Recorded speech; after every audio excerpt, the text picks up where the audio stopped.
झालं त्यावेळी सुद्धा घरी रिव्हॉल्वर घेऊन आला. माझी बायको म्हणते घरी दादा तुम्ही रिव्हॉल्वर आणण्याचं कारण नाही.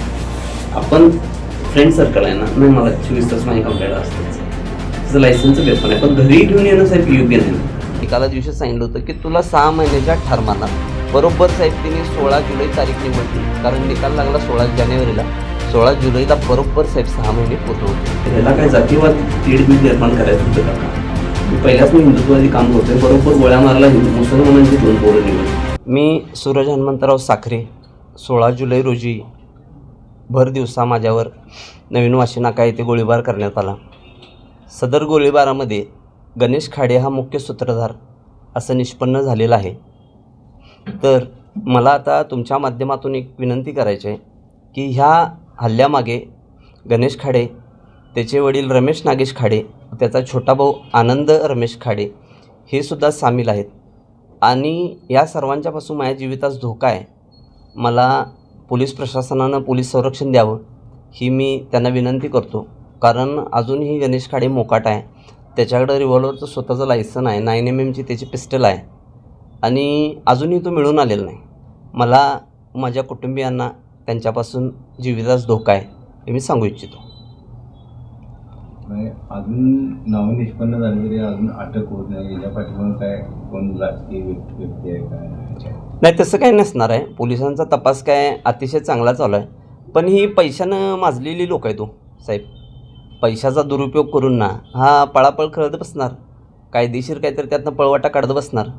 हा जो काही गोळीबाराची घटना घडली त्यापूर्वी तुम्हाला काही त्यांच्याशी बोलणं किंवा धमकी वगैरे असं काय झालेलं काय? मला 2-3 वेळा गणेश खाडेंनी धमकी दिलेली आहे, आनंद खाडेनं धमकी दिलेली आहे. मला इलेक्शनच्या कालावधीमध्ये मला कंटिन्यू त्यांनी धमक्या दिलेल्या आहेत. पण मी काय इलेक्शनचा विषय आहे एवढा असं म्हणून मी तो एवढा सिरियसली कधी घेतला नाही. गणेश खाडे एक कंत्राटदार आहेत, ठेकेदार म्हणून ते काम बघतायत, बरोबर आहे. काय नेमका तुमच्यातला वाद होता? गणेश खाडे हा साहेब महापालिकेच्या इतिहासातील सगळ्यात भ्रष्ट कॉन्ट्रॅक्टर आहे, सगळ्यात भ्रष्ट. आत्ता त्याच्या कंपनीचं नाव संगीता कन्स्ट्रक्शन आहे. पूर्वी अश्विनी कन्स्ट्रक्शन होतं, त्याच्या आधी गणेश कन्स्ट्रक्शन होतं. ही लोकं काय करतात साहेब, दरवेळी नावं बदलतात, यांच्या कंपन्या ब्लॅकलिस्ट होतात. लोकं हीच, फक्त नाव चेंज होतं. ह्या लोकांच्या कामाची जर तुम्ही पद्धत बघितली तर अतिशय निकृष्ट दर्जाचं काम आहे. इथे जमलेल्या प्रत्येक पत्रकारांनी माझ्या मते त्यांचं भरपूर वेळा वाबाडे काढलेल्या माझ्या तशा पेपरच्या कटिंग्ज आहेत. अक्षरशः लोकमतला एकदा बातमी आलेली, माजलेला कॉन्ट्रॅक्टर आहे म्हणून, माजलेला. असं असलं तरी महापालिकेकडनं कामं आणि बिलं त्याची काय दिली जातात? काही ठराविक जी लोक आहेत त्यांना हाताशी धरून ना त्यानं अगदी चांगला भ्रष्टाचाराचा संगम साहेब केलेला आहे.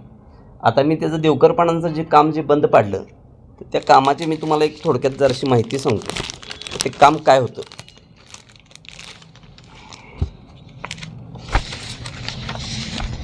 हे मी आता तुम्हाला सगळ्यांना साहेब तुमच्या माहितीसाठी या प्रत देत आहेत. ही कोल्हापूर महानगरपालिकेचं टेंडर आहे.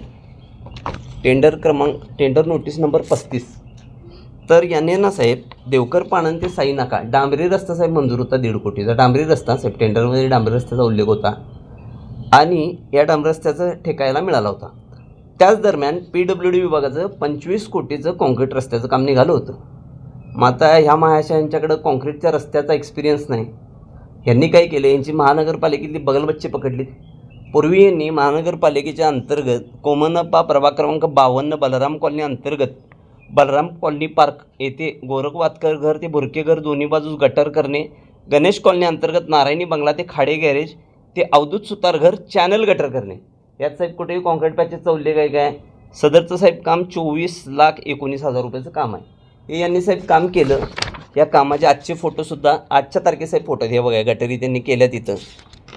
पण त्या 25 कोटीच्या कामाची निविदा भरताना साहेब यांनी काय केलं, कोल्हापूर महानगरपालिकेकडून यांनी एक सर्टिफिकेट मिळवलं साहेब. हे सर्टिफिकेट साहेब काय सांगते या सर्टिफिकेटमध्ये, quantity certificate, state showing quantity certificate of work carried by messrs Sangeeta construction Kolhapur, name of work. आता मी तुम्हाला एक कामाचं नाव वाचून दाखवलं, त्याच्यामध्ये हा उल्लेख आहे का फक्त बघा.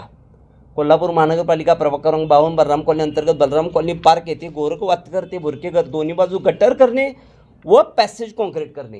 हा साहेब शब्द अचानक कसा वाढला यात? क्वांटिटी सर्टिफिकेट ज्या कोणी दिलं साहेब, आणि इथं साहेब लिहिलेलं आहे खाली डेट ऑफ कम्प्लिशन 10/3/2025. साहेब तुम्ही आज रोजी सुद्धा तिथं बघून या, कोणत्याही प्रकारचं कॉन्क्रीट पॅचेसवर साहेब तिथं काम झालेलं नाही आहे. सदर कामात साहेब त्यांच्या कॉम्पिटिटरने तक्रार केल्यानंतर ह्या महाशयांनी घाट काय घातला की जो देवकरपांचा रस्ता आहे तिथं एका दिवसात कॉन्क्रीट करायचं, ते सर्टिफिकेट घ्यायचं आणि आपण हे 25 कोटीचं काम मिळवायचं. पण साहेब अशा गोष्टीला निसर्गाचा सुद्धा विरोध झाला. त्यानं काम चालू केलं आणि धो पाऊस पडायला चालू झाला. अशा धो पावसात साहेब ह्या मुजोर कॉन्ट्रॅक्टरनं काम चालू ठेवलं साहेब. मला मतदारसंघातल्या लोकांचे काम फोन आले की भर पावसात कॉन्क्रीटचा रस्ता, म्हणून कॉन्क्रीटचा आपल्या इथे डांबर रस्ता आहे. मी जागेवर गेलो साहेब, तर त्या तुम्हाला रस्त्याची साहेब परिस्थिती बघा. मी साहेब फोटो काढले साहेब. ह्या परिस्थितीत साहेब हा रस्ता बघा साहेब. असा साहेब तो रस्ता साहेब बनवत होता भागामध्ये. पाणी तटलेलं किती बघा तिथं.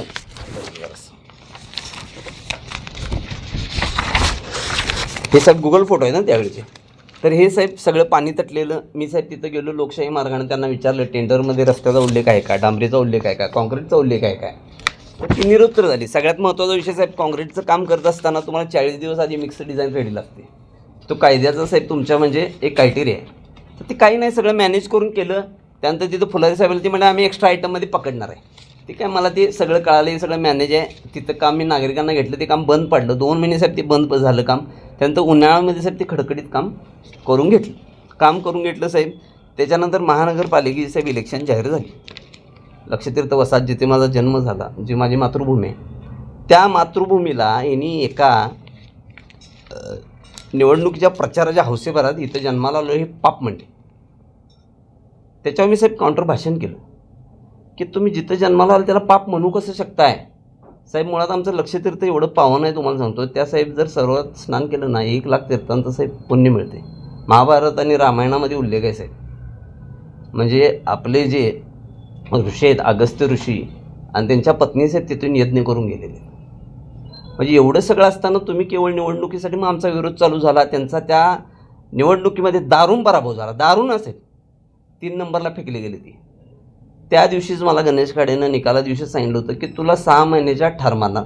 बरोबर साहेब तिने 16 जुलै तारीख निवडली, कारण निकाल लागला 16 जानेवारीला. 16 जुलैला बरोबर साहेब 6 महिने पूर्ण होत होते. त्यांनी त्यांचा साहेब दिलेला शब्द साहेब खरा केला. आता साहेब त्याच्यानंतर काय चालू आहे मी तुम्हाला सांगतो.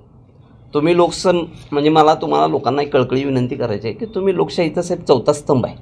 समाजामध्ये साहेब तुमची पण काहीतरी जबाबदारी आहे किंवा रेप्युटेशन आहे साहेब. आत्ता परवा KK न्यूजवर आणि जनता दरबारवर बातमी लागली की सुरज साखरे गोळीबार प्रकरणी गणेश खाडे निष्पन्न झालं. बातमी लागली साहेब तिने 60 ते 70 इंस्टाग्रामचे साहेब अकाउंट काढलेत, बोगस अकाउंट साहेब काढलेत. 60 ते 70 जवळजवळ अकाउंट काढलेत. काय साहेब या कमेंट्स वाचावं. हे सगळे अकाउंट साहेब इंडोनेशिया बेस्ड, US बेस्ड. म्हणजे काय यांच्याकडे पैसे किती यंत्रणा असेल. तर साहेब ह्याच्यावर कमेंट आले साहेब. कमेंट सेक्शन ऑफ करून काय होत नाही. काय स्वतःच्या गल्लीत आधी विश्वास बनवी पार्ट 2 सामान्य प्रश्नाला लक्ष द्या. न्यूजवाल्यांनी सर्व बाजू निष्पक्षपणे दाखवावी, स्वतःला विकू नये. मला थोड्या कमेंट साहेब सांगतो मी, कारण हे साहेब लई म्हणजे ही लोक तुम्हाला जुमानणार. मी अगदी किरकोळ आहे हो. मी अगदी साहेब ह्या गोष्टी बघा किती पैसे घेतले न्यूजवाल्यांनी खोटी माहिती छापण्यासाठी. हा धंदा बंद करा. पैशासाठी बदनामी चालू आहे फक्त. आता यांच्याकडचा पैसा काढून घ्यायचा आहे. दादा किती पैसे घेत आहे फ्यूज न्यूज छापायला आम्हाला सांगा. केवळ पैसे मिळवण्याचा केलेला केविलवाना प्रयत्न साखरेचा. साहेब पैसे मिळवाय पोटात गोळ्या मारून घेऊ. अरे कोल्हापूरला माहिती आहे ना माझी परिस्थिती काय आहे ती. 2013 मी इन्कम टॅक्स भरतो आहे. मी माझ्या बायकापोरांना वनवाशी करू पैशासाठी. माझ्या पोटात साहेब गोळ्या लागल्यात. माझं किती मोठं ऑपरेशन झाले तुम्हाला सगळ्या लोकांना माहिती आहे. आज जवळजवळ माझ्यावर हल्ला होऊन साहेब 14वा 15वा दिवस झाला साहेब मी ICUमध्ये. माझी अजून हालचाल नाही. माझी बायकापोरं माझ्या डोळ्यासमोर येतात. साहेब माझं बाळ 6 महिन्याचं बाळ आहे माझं. साहेब त्यानं कुणाला बाबा म्हणायचं होतं. आणि या गोष्टी साहेब स्टंट असू शकत नाहीत. लक्षात आलं का. अरे बाबूबाई पैसा दिका नाही की साखरे को खुजली होणे लगी. अहो ही कोण लोक आहे ती. एक तरी ओरिजिनल माणूस कमेंट करू दे एक तरी. आणि याच्याकडे साहेब डोळेझाप करून चालणार नाही.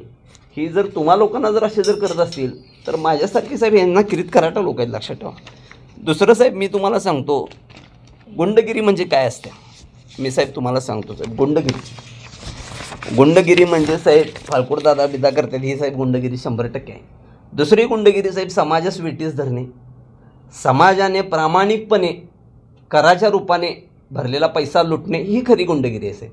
ही लोक हाताला मॅनेजमेंट धरून काम करतात. आता मी साहेब तुम्हाला ह्यांचा मगरुरी आणि ह्यांची हुकुमशाही साहेब दाखवतो. ज्यावेळी यांचा इलेक्शनमध्ये साहेब पराभव झाला, लक्षतीर्थ वसाहत साहेब आमचा गोरगरीब कष्टकऱ्यांचा प्रभाग आहे आणि त्याला लागून गणेश कॉलनी म्हणजे जिथं गणेश खाडे राहतो तो कॉलनीचा एरिया आहे. तर त्या आमच्या लक्षतीर्थमधून त्या कॉलनीला जाण्यासाठी एक रस्ता आहे आणि त्याच्यामध्ये यांचा हा साहेब बंगला आहे आणि त्या बंगल्याच्या आजूभोवती साहेब एक 20 गुंठे जमीन आहे त्यांची. तर ती 20 गुंठे कच्ची जमीन आहे, लेआउट आहे साहेब. त्याला अंतर्गत रस्ते गटर सगळं मंजूर असणार आहे. रस्त्याचं काहीतरी प्रोव्हिजन असणार साहेब. इलेक्शनला पडल्या असं साहेब तिने भलं मोठं गेट घालून टाकलं साहेब. आज साहेब लक्षतीर्थच्या लोकांना जायचं असेल तर किमान 1.5 किलोमीटर फिरून त्या कॉलनीत यावं लागतं. ही साहेब मगरुरी महापालिकेला दिसत नाही.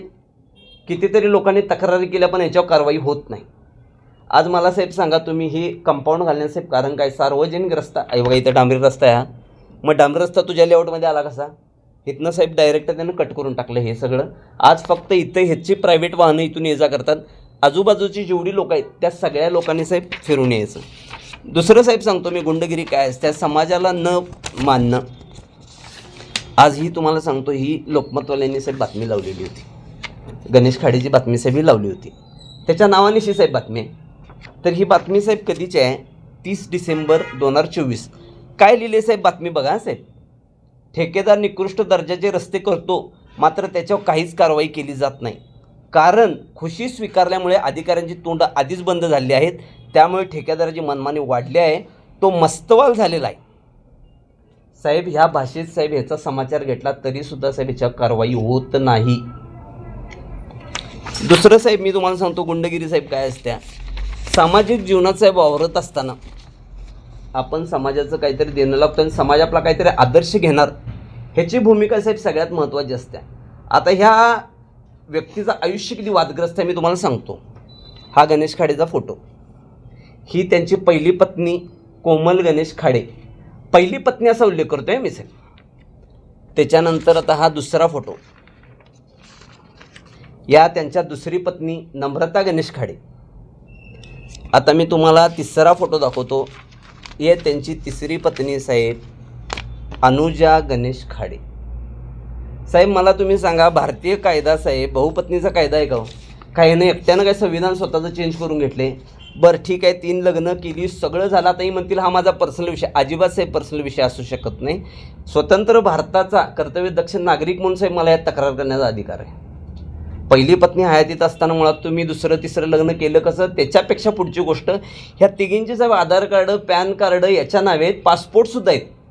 यांना परदेशवाऱ्या करतो हा. मग पासपोर्ट साहेब अप्रूव्हल झालीच कशी? एकाच व्यक्तीच्या नावानं 3 साहेब पासपोर्ट. आज तुमच्या पासपोर्टमध्ये साहेब स्पेलिंग जरी चुकलं तर तुमचं साहेब पासपोर्ट रिजेक्ट होतं. ह्याच्या 3 पत्नींचं पासपोर्ट तयार होतं. 6 मुलं आहे त्याला साहेब. आज मी तुम्हाला तुमच्या माध्यमातून एक सरकारला पण प्रश्न विचारचा आहे. सरकारी कर्मचारी आमचा बिचारा, त्याला जर 2 मुलांच्यावर जर साहेब आपत्ती असतील तर साहेब त्याला सरकारी योजना सगळ्या बंद केल्या जातात. हा सरकारी कंत्राटदार, याला 6 मुलं साहेब, याला काय नियम नाही का? याला काहीच नियम नाही. आणि तुमचं काय काढलं तर खाजगी, असं असू शकत नाही साहेब. ही गुंडगिरी आहे, लक्षात घ्या. 2011 साली गोव्यामध्ये मला तुम्हाला खास विषय सांगायचा आहे. तुम्ही या गोष्टीची मागणी करा, गोवा पोलिसला कॉन्टॅक्ट करा. वेर्ना पोलीस स्टेशन नावाचं एक पोलीस स्टेशन आहे गोव्यामध्ये. गणेश खाडेकडं त्यावेळी कोकण रेल्वेचं कंत्राट होतं रस्त्याचं. तिथं कट्टी साहेब म्हणून एक इंजिनियर होते. तो ह्याला एवढा त्रास द्यायचा की काम क्वालिटीच करायचं. 1 बॅरल डांबर आहे तर 1 बॅरलच घालायचं. ह्याचं काम कसं आहे, हा टिचकुल आहे, ह्याला 1 किलोवर 100 किलोचं काम पाहिजे. साहेब ह्यानं कोल्हापुरातली गुंड बुलवून साहेब त्याचे हातपाय तोडले ना त्या कट्टीचे. तशी FIR साहेब गोव्यामध्ये दाखल आहे. FIR साहेब तशी दाखल आहे गोव्यामध्ये वेर्ना पोलीस स्टेशनला, तशी FIR दाखल आहे अज्ञात आरोपींच्या विरोधात. गणेश खाडेची चौकशी झाली, तिथं त्यानं थोडंफार पैसे देऊन तो गुन्हा संपवून घेतला. पण आज ही साहेब ती FIR शिल्लक आहे, तिथं दाखल आहे. त्या कट्टीला विचारलं तर तो म्हणणार गणेश खाडेनंच मला मारलेलं आहे. आणि मी पुरावा आहे ना, मी नाव सांगतो ना, त्यानं कुणाकुणाला नेऊन मारलेलं आहे. माझ्या समोरच्या या सगळ्या गोष्टी आहेत. मग तिथं ज्यावेळी आपण तक्रार केली तर ह्या वाघानं काय केलं, देवकरपांचा जो डांबर रस्ता मंजूर होता तिथे 1 दिवसात कॉन्क्रीट रस्ता करायला ठरला. निसर्गाला मंजूर नाही, 2 पाऊस पडायला लागला. पावसात हा रस्ता चालू, तो रस्ता तिथं जाऊन मी बंद पाडला. त्यामुळे ते 25 कोटीच्या कामातनं हा डिस्क्वालिफाईड झाला. त्यावेळी तो माझ्या घरी आलेला, माझ्याला फोन आलेला, माझ्या रेकॉर्डिंग सुद्धा आहे, पोलीस प्रशासनाला दिलेलं आहे. सुरजा तू हे करायलास काही बरं नाही आणि तुला हे जड जाणार. मी म्हणलो जड जाऊ दे, हलकं जाऊ दे, काम चांगलं कर, तिथे येतो आणि तुला हार काढून जातो. मी काय, माझी बाकी काही अपेक्षा नाही, माझ्या मतदारसंघाचं काम चांगलं कर. लई वर्षानं तिथं साहेबांनी बजेट आणलेलं आहे, सत्ता नव्हती एवढ्या वर्ष, आता तिथं काम आलेलं आहे, काम चांगलं कर. झालं. त्यावेळी सुद्धा घरी रिव्हॉल्वर घेऊन आला. माझी बायको म्हणली घरी दादा तुम्ही रिव्हॉल्वर आणण्याचं कारण काय? आपण फ्रेंड सर्कल आहे ना, नाही मला 24 तास माझी कंप्लेंट असतेच, त्याचं लायसन्सचं पेपर आहे, पण घरी घेऊन येणं साहेब योग्य नाही ना. माझ्या घरी छोटं बाळ आहे माझं, म्हणजे त्यानं मला रिव्हॉल्वर दाखवली नाही, पण एक प्रकारे प्रेशरच ना, माझ्या बंदूक आहे बाबा. आज सुद्धा आता ते मोकाट आहे, त्या कमराला साहेब 24 तास बंदूक आहे. हो, इथं कुठला वेश कर म्हणून गोळ्या घातला तर काय करताय? आणि असं मी मेलो असतो न्याय मिळालं नसतं साहेब, त्याचं नाव ओपन झालं नसतं. आणि यात मला दुसरी शंका काय वाटते साहेब, ह्याला काय जातीवाद तीडबीड निर्माण करायचं होतं का? मी पहिल्याच मी हिंदुत्वादी काम करतोय, बरोबर गोळ्या मारला मुसलमानांची 2 पोरं निवडली, म्हणजे त्याला वेगळा अँगल लावू दे, त्याचा कुठला अँगल येऊ नये. म्हणजे काय लेवलची डोक्यालिटी आहे बघायची. अतिशय शांतपणे केलेला कार्यक्रम.